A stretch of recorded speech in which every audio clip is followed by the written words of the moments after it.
Hey everybody. Went to church that's in Baptist church, and of course I'm never accepted. And the girl I was interested in wasn't really wanting to be my friend or otherwise in the end, so I just left. I mean, fuck, man. How many churches do I gotta go to that I'm just not accepted in anyway? I was pretty much ostracized. Nobody wanted to talk to me by the end of the time I was there. And, I've been a missionary for like 16 fucking years of my life. And, that's how I'm treated. I'm just like, I come in the door, maybe they say hello a little bit, and they learn a little bit about me, and then they don't want to talk to me anymore. So what the fuck am I doing being a missionary for in the first place? I mean, that was just a waste of 16 years, really. Every church I've gone into has chased me the fuck out. So, like, why the fuck bother? Like, I believe in God and Jesus and his love, but you know what? I don't think churches give a fuck, and mostly it's just about money. Like, when I did this, all on this, as you find on this YouTube, I did this at my own expense. I wasn't supported by any of the churches in Canada or the United States when I did my missionary work with the drug addicts and the homeless in Kelowna. None of them supported me. None of them even fucking cared. None of them donated supplies or money or anything. I had to go out there and earn the money to get the supplies to give away the booklets and Bibles and stuff that I gave away for 16 years, man. And not one church ever helped me, and I'm just so sick of it. Like, why even bother? Fuck. It's like, what do you want from me, Christian community? What more do you want? Like, fuck, what's your fucking problem, you fucking goof? Like, how far is a man supposed to go? Like, fuck. I preach to the fucking Hell's Angels, and when they smoke cocaine till 2 a.m. in the morning with an entire measuring cup full of cocaine. And when I walk into a church, that's how I'm treated back. I've preached the gospel in places that you just get shit kicked, Mr. Pastor. You beat the fuck out of you for being there. But I'm just fucking dog food. When I walk into a church, everyone goes into their little cliquey fucking mood, and I'm just sort of ostracized off to the side. Thanks for doing that to a war veteran family. Didn't you see my fucking hat? Look at that. Didn't you see my hat? That's how we're treated, though, like, fuck. All of you from the Legion know that, like, fuck, they tell us we can't even be forgiven half the time for the stuff we do for their freedom. What the fuck? So anyway, the girl didn't really like me. Just a waste of time of trying to make a friend and meet her. So that was a waste of time. I don't really make friends very easily, I mean, if you'd like to be my friend, you can write me at the P.O. Box, or you can email me at the Gmail, or you can call me on the number below in the description. But let me tell you, I'm so tired of being ostracized from churches and religious groups because I'm different, or because I'm the crown, or because maybe, I was involved in wars and people died. So then I must be some sort of weirdo, and we're not worth forgiveness, and nobody wants us around. I never thought it would be that way. When I was a kid, you see, my father, he raised me in a multi-generational military police family. So it's like everybody joins, everybody goes, everybody serves. That's just the way it is.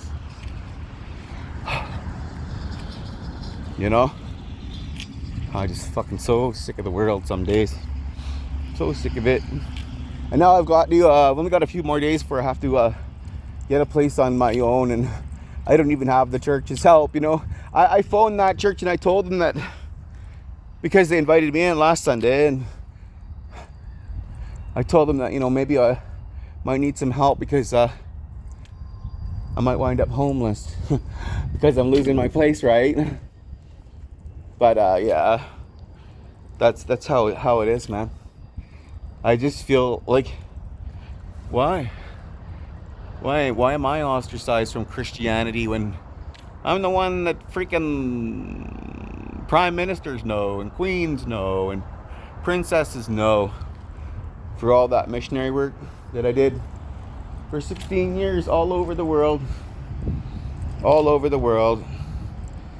And I just feel like it wasn't worth it to be treated like that every time I walk into a church, or try to make a Christian girl as my friend. Or it's like, why did I do all that for God if that's the way the body of God and his bride of God, as they call themselves, the church, is going to treat me after 16 years of free missionary work? Come on, I didn't even get paid a single dollar for a single day. Holy fuck. What more do you want from me? What more? Fuck. Am I supposed to die? Oh, fuck you. I think I'll just stay away from Christian churches from now on. I guess a waste of time. I mean, like, they're all just in it for the money. Like, I believe in Jesus. I believe in God. And if you're a Christian person and you want to follow someone, follow me. Where are you going? All that's just a game in there for your fucking money. Let me spell it out to you. Pastors live in mansions with big Jeep Cherokees that cost 75 grand. And they don't have another job. They got a job at the church, and that's where they fucking work. Get it through your head.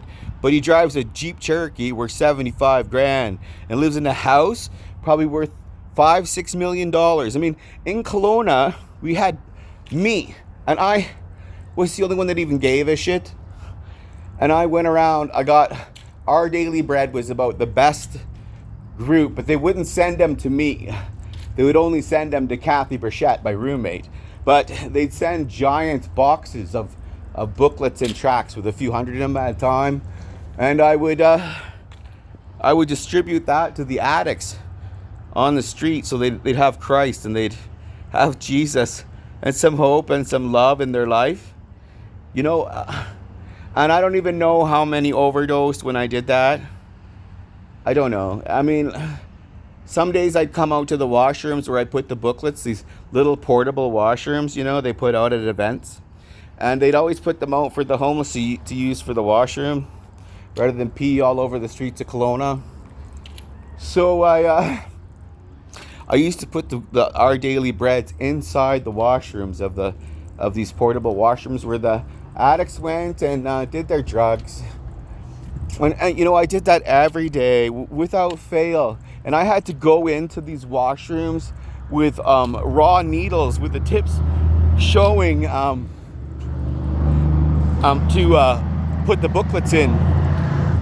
And a ton of dirty needles laying around in there because they're shooting up in there. That's what they do, right? I mean, deal with the reality, people. There are junkies and they use needles and shoot up. And I had to deal with it. I was asked to by Kathy Burchett because she was so sick. But no, it's just it, you know.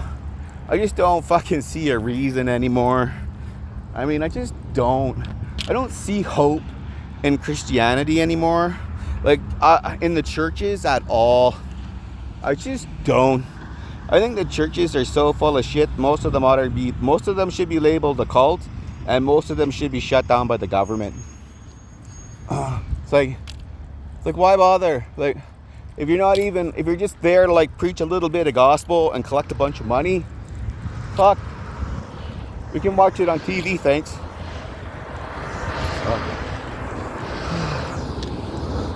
But yeah, that's what people don't understand. You know, these pastors, man, they don't have other jobs, and they're raking in all this money tax-free. So it becomes a con after a while.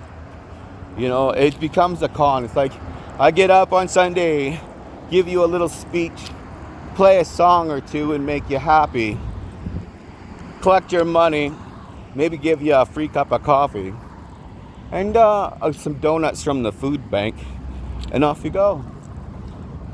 So, I don't know, man. It's changed from when my grandma was young.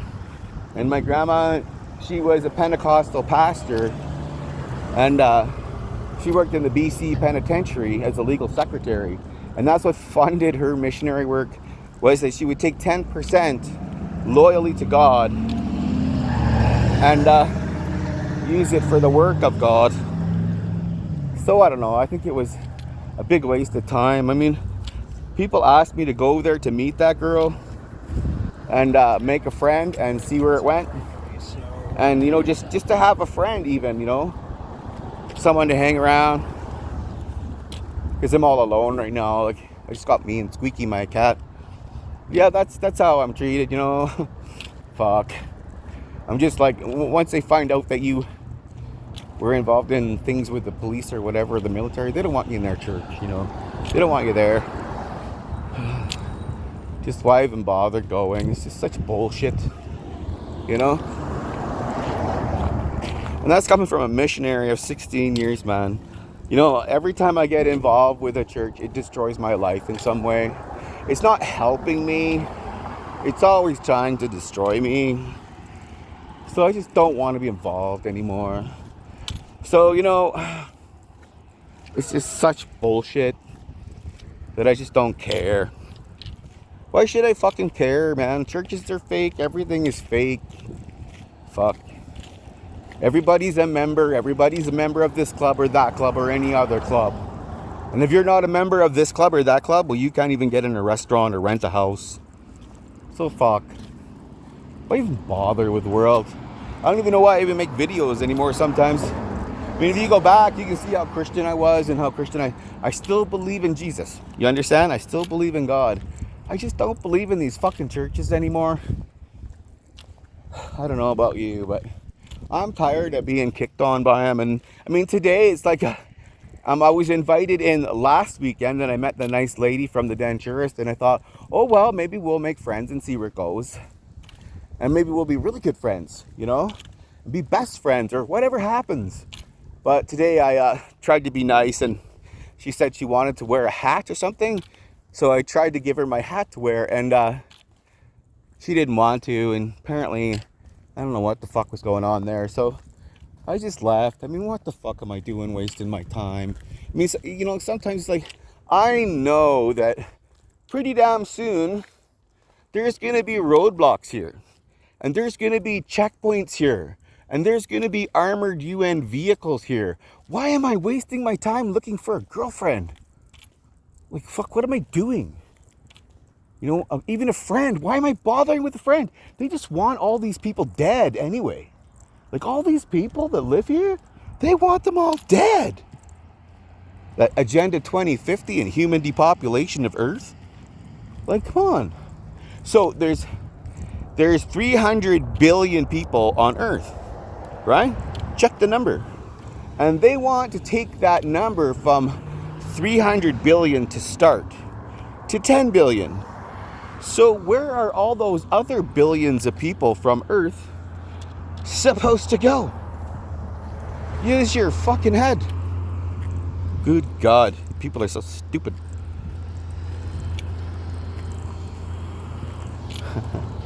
What a waste of time, man.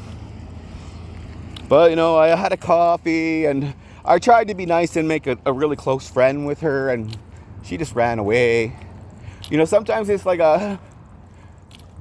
I wonder sometimes if I'm just too big and mean of a dog. You know what I mean? Like I've been through so much shit, and it's like you're not just sitting next to a normal man or trying to date a normal man. I'm an epic person, like from battlefields and shit, and prisons where people fire tear gas and rubber bullets and grenades and shields and batons and shit. Pepper spray containers bigger than your arm. So yeah, you're not dealing with a normal dude as a boyfriend, now are you? And I'm not fearful. I don't really fear. So if you're looking for like a guy friend or a boyfriend, or, you know, friends with benefits or whatever you call it, listen, I'm not like your normal dude, man. A normal little fucking dude will go play Xbox with you, and he'll be the tough guy with his jumps and stuff, and try and impress you with his Xbox. Yeah. But you know what? When I used to go to work as a private bodyguard and stuff for the army, I carried a shotgun to work. Yeah, I wasn't an Xbox. I used to date this RCMP officer's daughter from Summerland that I loved, and her name was Bobby Joe Brooker. And She used to play with my sawed-off shotgun from work all the time. And I bought like 4 or 5 boxes of shells, and I took her up in the bush, and I let her shoot it. And she went through about 1.5 boxes of shells by herself, having a great time just blasting at old wrecked cars and trees and shit and bottles. I remember that day. I was up in Summerland in 1990. Geez, dear, if you're ever listening, you were good with that sawed-off shotgun, Mrs. Brooker. You impressed me much. Yeah. They used to get me to have a lot of guns for work when I was young, and when I did my job, but I can't really talk about it anyway. But yeah, so that was Mrs. Brooker's daughter from the Penticton RCMP, and I really did love her. But she has kids and all grown up now, and she's got a couple of daughters, and that's just life. Look at this. Let's just have a look at all this wonderful cloud, because it's a cloud. Look at that, isn't that wonderful? I don't know, this is like, making these little films for YouTube too is like, it's not just for Leona of Spain, which I do love with all my heart, which has to come and see her real man who loves her.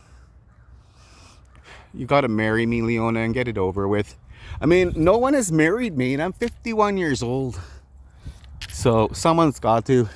You know what? I should almost say the first woman that passes the line with the nicest ring wins, eh? Oh, yeah. That's funny. But then again, who are you meeting? You know, it's like, who are you meeting? Who are you dating? And oh my God, what do they do?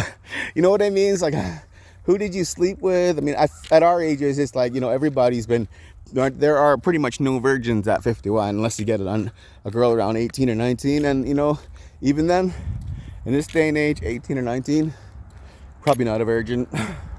But yeah.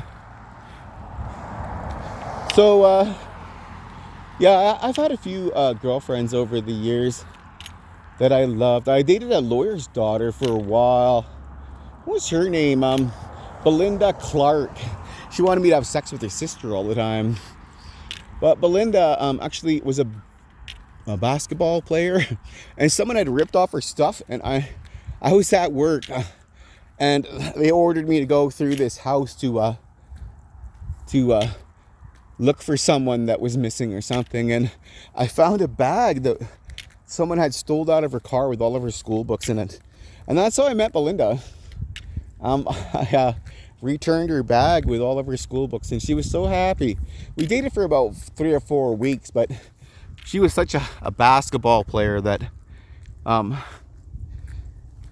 she had so many meets and stuff that we didn't really stay very long. But she got her books back, and we had sex and made love, and I remember I cooked her dinner as a congratulations for winning her basketball game.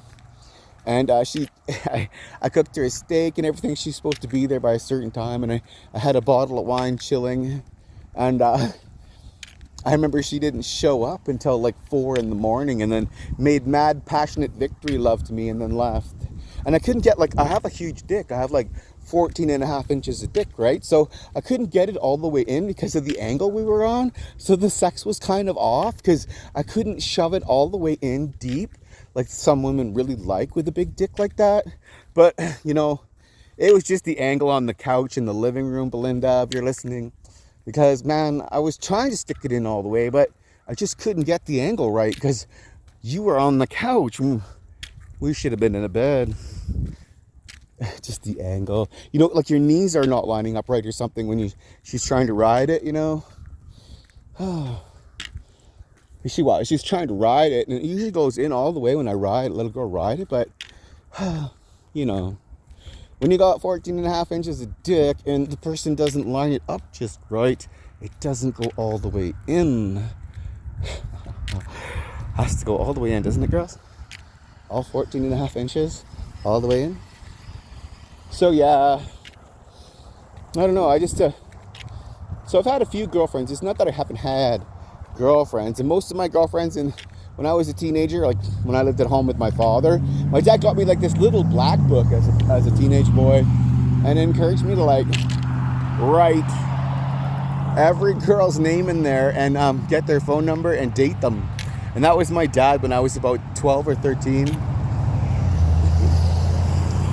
And that was what my dad had in mind, is that Lucifer would be a superstar.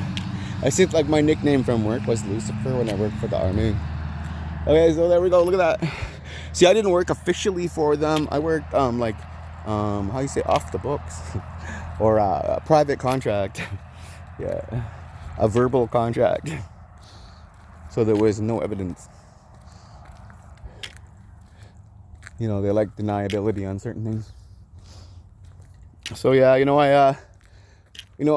I'm really not looking for women off the internet, though. I find that most of the women, like, there are those on here who are looking for Mr. Right, but 90% of them are just looking for Mr.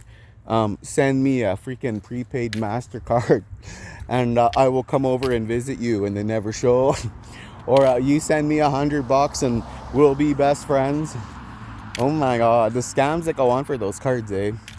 So that was my day-to-day. Lucifer wasn't welcome in the church. Lucifer was kicked out. Lucifer wasn't wanted. But hey, that's the way it is. Even Lucifer wants to be forgiven by Jesus for his sin. And they won't let me be, hi doggy. Where'd you come from? Hey, stray dog, look at that. Hi baby. You going around me? Look at her go. I think it's that guy's dog.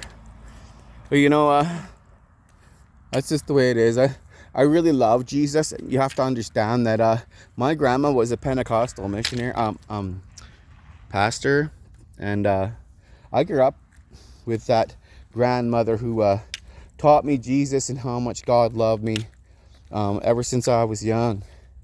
But I just get ostracized from these churches. Like, it's just no point in even going. They don't even want me there. So, I mean, they might invite me in once or twice, and then after a few words, they just run away.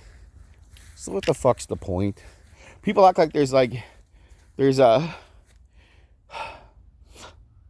segregation in heaven or something, that they're going to be segregated from people like me because they're better than me. But let me tell you something, there's no segregation of color or betterness or social class in heaven.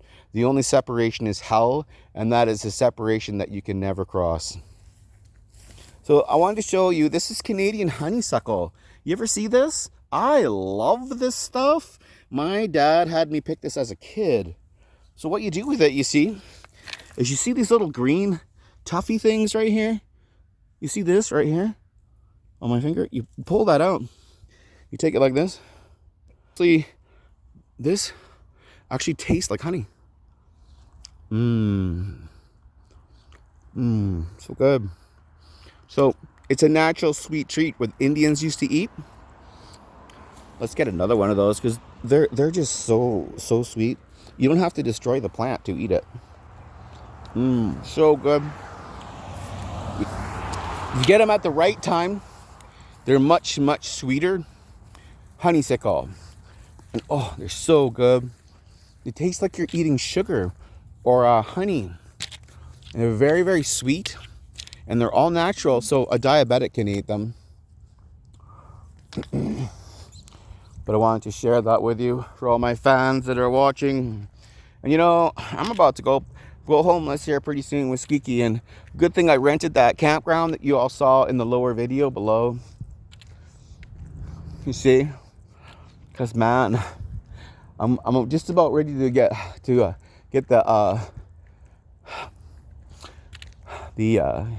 storage ready and move all my belongings into storage, because I came to the end of the month and have already got notice in type thing, and I've got to leave at the end of the month because everything's been notified already, and I don't quite have. I'm waiting for all these other places to call me back here in Edson, and none of them do. It's like they're trying to chase me out of town or something after Kathy. I mean, and I just can't find a single place here to live. for me and Squeaky, where we're not going to be bombarded by a bunch of fucking weirdos. And I really need a place like in the mountains or something. You know, I might just go grow some weed somewhere or something. Just grow a big field of it somewhere. Make some money and buy a new bike. I think I'd like to get a new bike and not waste my time on people that are just going to be a piece of shit to me like that. So I can come into my church and sit down and make a friend, and then when you tell them what you are, they just fucking run. It's like, wow, man, thanks a lot for the veteran families from running away from our stories. It really helps us. Thanks, Christian community, for being so supportive of veteran families, as my family served in America and Canada and still do. So thanks, Christian community, in every possible way for your bullshit. I don't think I'll be bothering with you anymore. Probably not ever again. Waste of fucking time. It's raining. Isn't it nice? Leona, dear, I know you're watching. I love you. I can't even make friends, dear. I can't go to churches and make friends. Nobody even accepts me, dear. It's very upsetting. I mean, everybody ran away from me and they just left me by myself.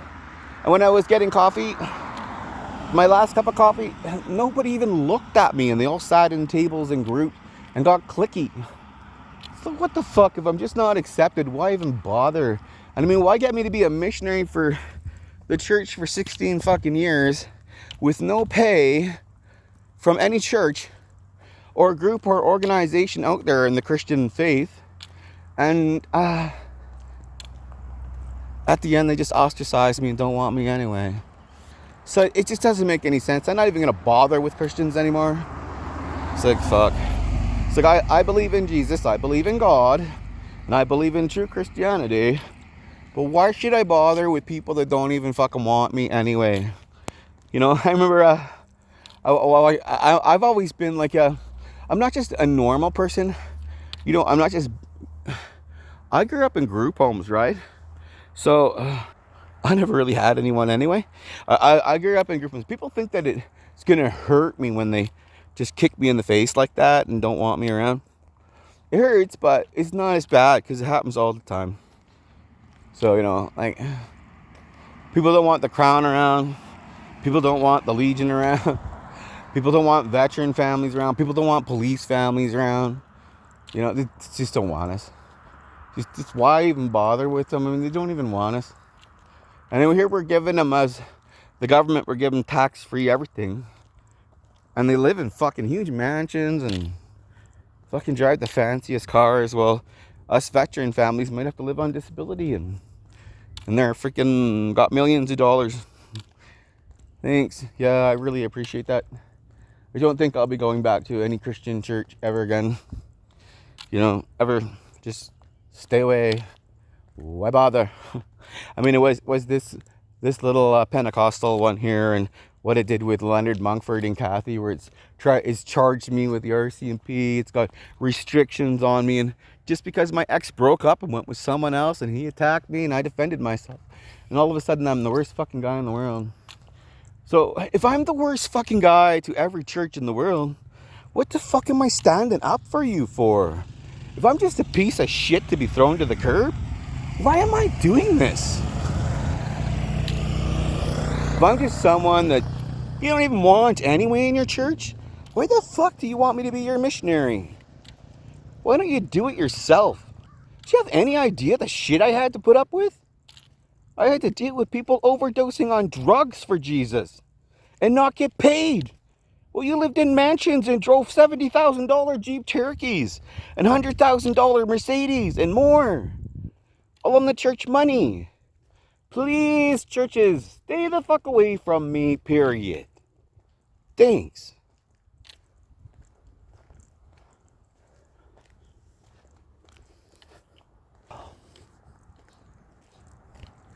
Hello.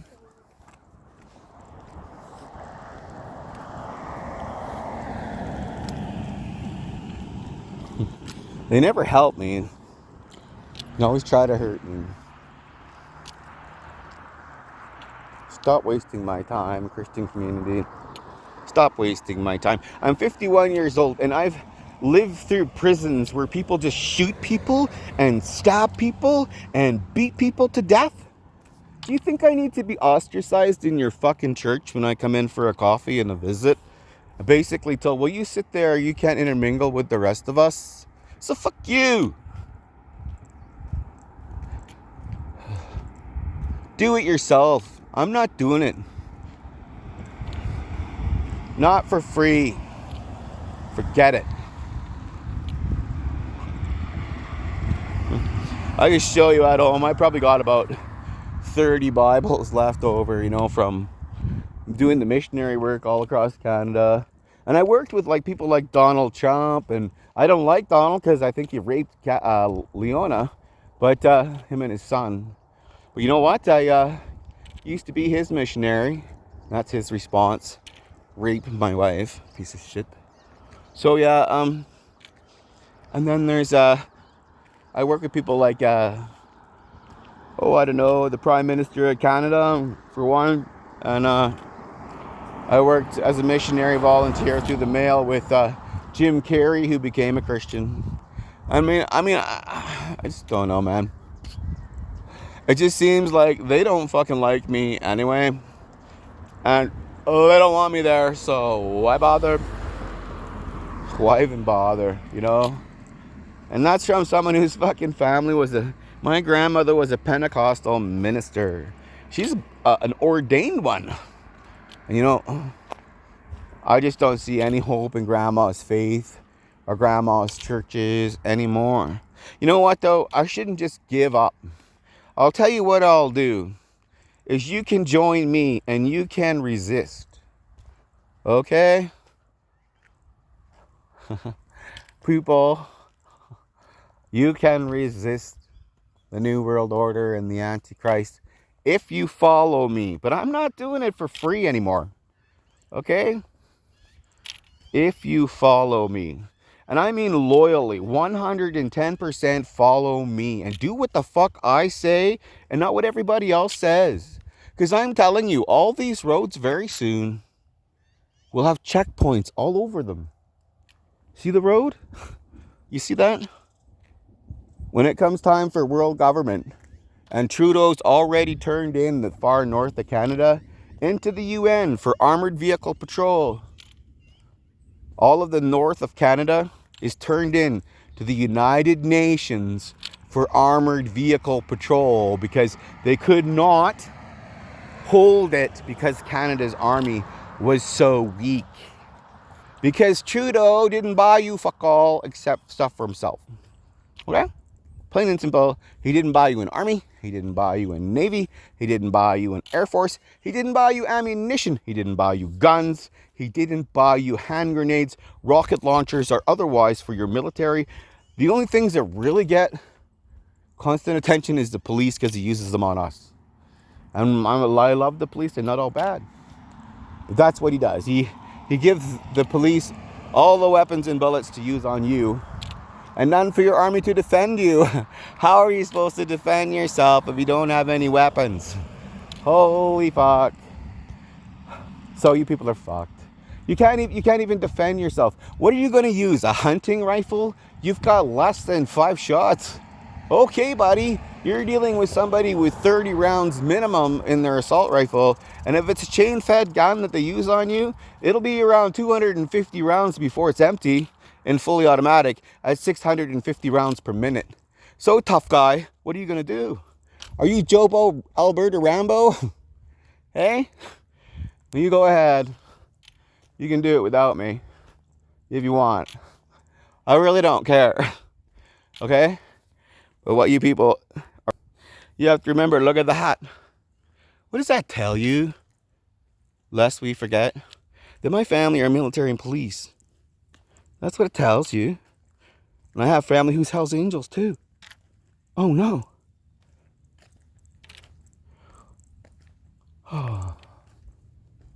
So what does that tell you? I'm trained. Well, what could I be trained in? Well, I don't know.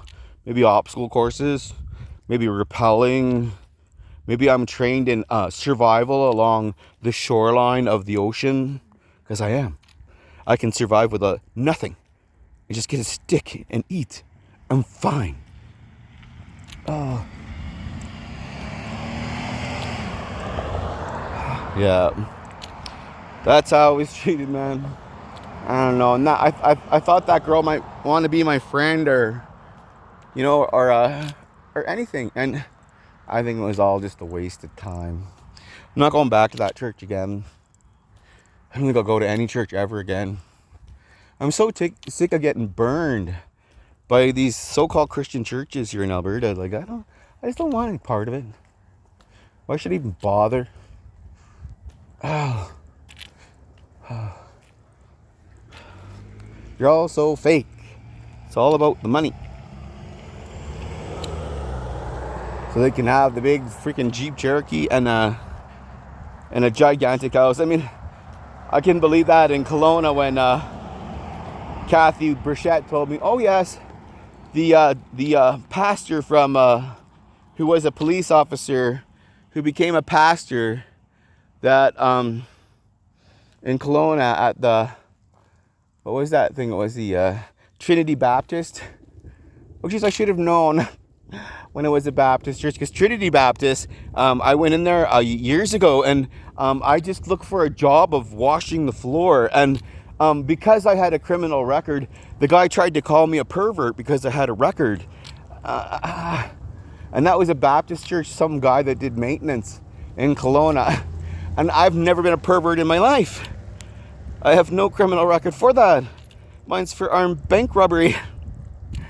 So anyways, yeah, an assault. So, so yeah, that was it. I just, and the people of Alberta, I don't even think they want me here because I'm from BC, and I get ostracized a lot because I'm from BC. I try to intermingle and make friends, and people don't want to know you because you're from British Columbia. And Alberta, pretty cliquey. It just doesn't want to know you if you're from another province unless you have money, and then it has a use for you as long as you have money. But as soon as your money's gone, it no longer has a use for you, and you leave. And you leave all your things. And I've also heard of an Alberta jumping where new people move in, and the men just jump them for everything they own and their wives, and steal their wife and all they own. It's called an Alberta jumping. It's like what happened with Kathy and I. So, I don't know. It's just, maybe I should go home to BC. I don't know, like, maybe I'd just be better off there. Because these people don't want me here in Alberta anyway. I was told this is like, Alberta, man, this is home of the right fucking wing. Everybody here is right wing, and they're anti-gay, they're anti-this, they're anti-that. And they're all about freedom and cowboyism and all this other stuff. None of it was true. They're actually trying to chase me out of this town. I mean, I have to leave my apartment now in a couple of days. And nobody wanted to rent to me. So I got the campground, and I'm going to that, I think. The church, people told me the church might try to help you today. And they didn't. So, I don't know.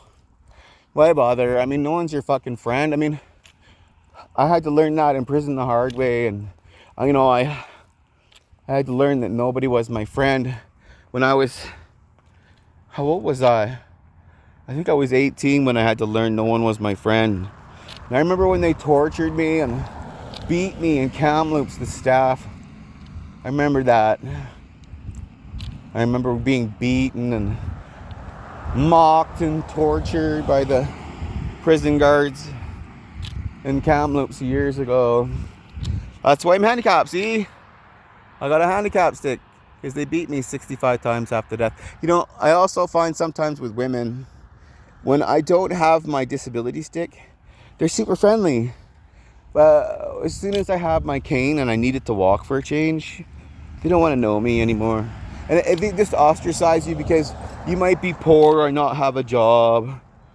You might not make any money at all because you're handicapped. So maybe they don't want you anymore because you are. See, that's my father's bear. He always liked bears. Yeah. So, you you get ostracized by people who think, well, I'm going to have to support you, or I'm going to have to take care of you because you're handicapped. So a lot of women don't want you just because you are, like, and you might be handsome like me, but on days when I have to use my cane, I actually get prejudiced as like, oh, we don't want you because you're handicapped. But on days when I can walk normal, I get all kinds of women hitting on me all the time. They figure, well, maybe he has a good job or something because he's walking normal.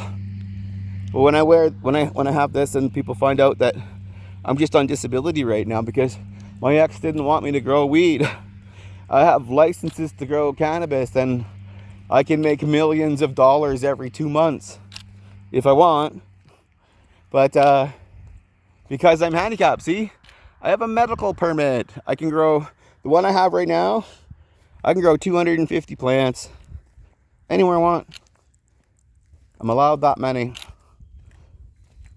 under a medical permit. Ooh, lightning. That medical permit was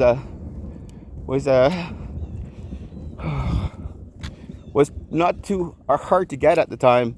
It only cost me like $50, and I went to a natural path at Orchard Park in Kelowna, across the street from Orchard Park, and for $50 he signed it in minutes. So that worked for me, and I've been able to have medical cannabis ever since, and I'm allowed to grow those many plants.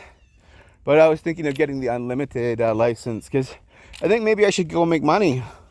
I mean, I've been in relationships for how many years? 16 years, looking for love, looking for someone who would just love me for who I am and just be with me and just be my wife, I've been looking for that since 1989, and I haven't found anyone yet to put a ring on this finger.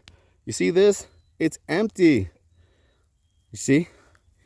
Look, Leona, you got to put a ring on that if you want to keep it. Look, see? It's empty, empty. There's no ring. Hablo español. So yeah, that was my day today. As the rain comes down now, was that I just got shit kicked on emotionally at a church. So why bother, man?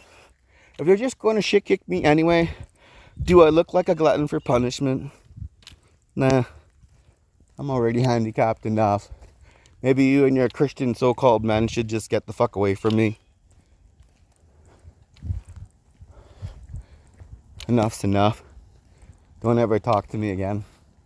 That's how I feel right now with the Christian communities. Don't talk to me ever again. I don't want to know you. Me and God will settle up at the end. Whatever I'm not forgiven for from war or whatever, maybe I just go to hell. Who cares? Nobody gives a shit anyway.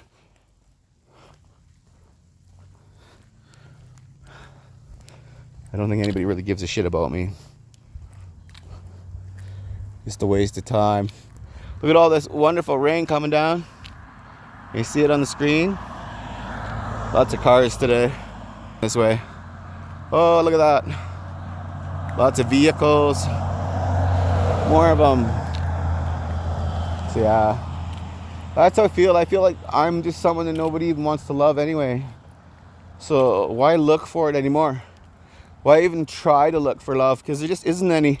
The more I see men around me that actually get into a relationship, before you know it, the girl owns everything they own, and they don't want them anymore, and they throw them away. And there's nothing wrong with me. There's no reason why nobody wouldn't want me. Just that I'm handicapped and I'm poor. So, and they won't even look at you or make you a friend. And that's from a guy that used to be pick me. When I was a teenager, the girls used to just line up when I was able-bodied, when I was young. And it was always pick me, pick me. But as soon as they see you with a cane, they don't want you. You're going to be someone they're going to have to support and look after financially. And they don't want to do that. I bet a lot of handicapped people, even women, find that too, where it's like, oh, I don't want to take care of you. I don't want to be straddled with you as a burden to me. And that's how people treat me sometimes, like because I'm handicapped, is that I'm just a burden to them, and they shouldn't have to pay for me in society. That's how Albertans think about people like me that live on AISH that are handicapped. First, they don't understand. It's AISH for the extremely handicapped. It's not just AISH for the handicapped. You have to be extremely handicapped. They don't like. I think that's partially why they're basically trying to chase me out of this town too. Is chase me back to BC so they don't have to pay for my AISH. Because that's the way Albertans are. They don't want to pay for nothing. They don't give a fuck. Albertans just don't care. They can get rid of you and not have to pay. However, if you go homeless, if you go without food, if you go without shelter, who fucking cares? Just as long as we don't have to pay your AISH. And that is not the government of Alberta. They're generous. It's the people of Alberta. That's the way they feel. It's very sad that they're that way, but the men, and they're rich. Like, look around you. See how rich they are? Look at these houses. Like, all these houses, this is oil and gas. There's no other jobs here. Oil and gas. See the gas line? Oil and gas. That's what's here in Alberta. There's very few other jobs. There might be a mill worker or something that's here, but see all these houses that they own? These are all from oil and gas. Working for the company. And all of this is on credit. They don't really own most of this. This is credit. They look like they're really, really rich, but sometimes when the bubble bursts, they wind up losing everything because it's all on credit cards. All of this, like even the RV, that's all on payments. You see all these RVs, all the toys. In Alberta, you'll find all the toys with these men who work for the oil companies and shit, who don't want to pay for someone in handicap. But they have everything on credit while they work. But as soon as they get fired or they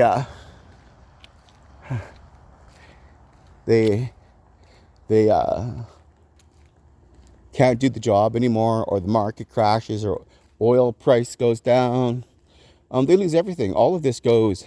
But while they can, all of this is pushed to the max on credit. They don't actually own most of this. Some people do after like 40 years. But most of these homes and everything here in Alberta, this is all credit. You see, it's all credit. It's all owned by the bank. It's not owned by them. But they make it sound like it is owned by them. I'm the great man, and this is my great house or my great fucking job and all my great oil money, and you should be my wife and live with me because I'm a rich oil man. And the women just, most of them, just date them for the money. It's not love. I have this group called Yummies on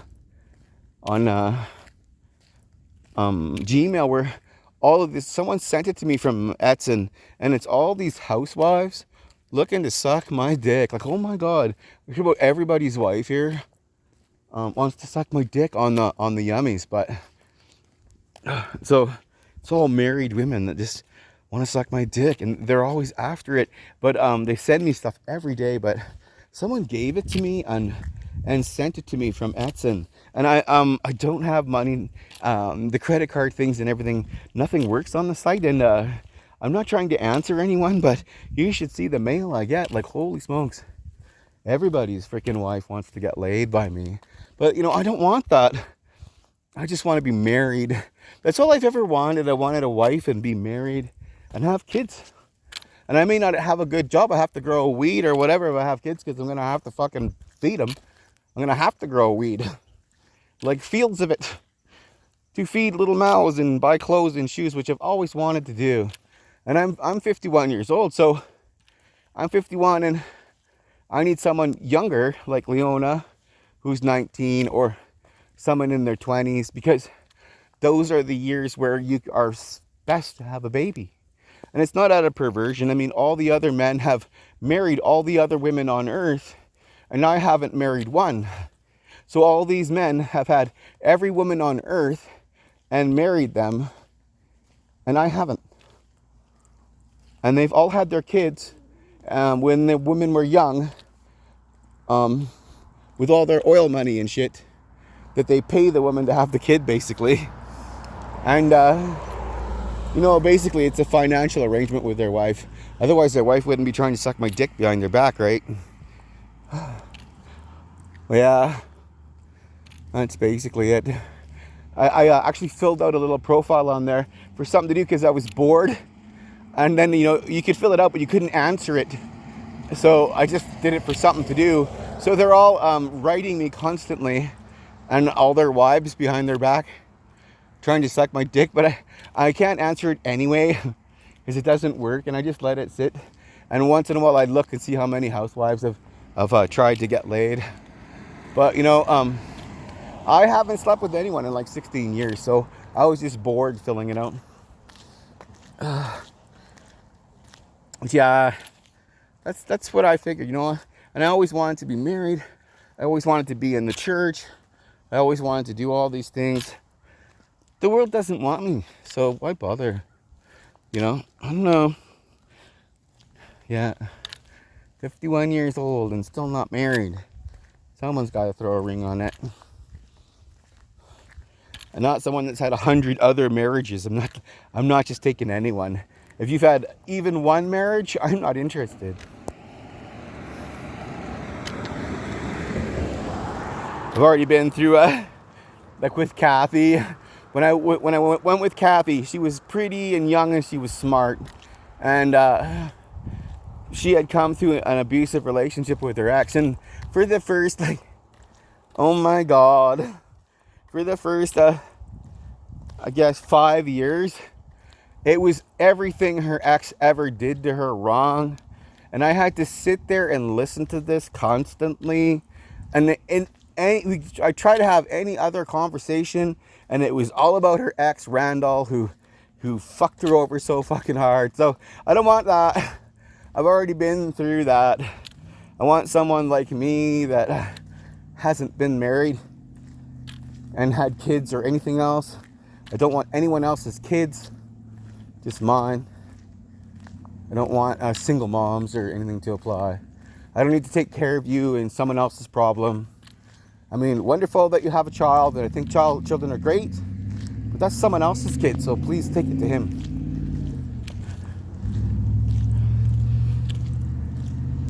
And I'm not a jerk for saying that. I've just done that twice, girls. I've had single moms, and they don't want to have anyone else's children, so I'm not interested in that, thanks. I don't want to raise someone else's kid at my expense. They can take care of their own children. Look at that rain clouds as it's coming down. Oh, Leona, I love you. You little turkey. I hope you really love me back. After all that stuff, you keep telling me you love me. You see, Leona, I want you to put a ring on it. Put a ring on it faster. One of these other girls will try. So you better get here with the biggest ring you can find and stick it on my finger, Leona of Spain. And fast. Oh, somebody else might. Who would it be? I don't know. What girl was watching that wanted to put a ring on my finger? Leona doesn't get here quick. I love you, sweetie. I want that ring on my finger, though. I want it fast. Real fast.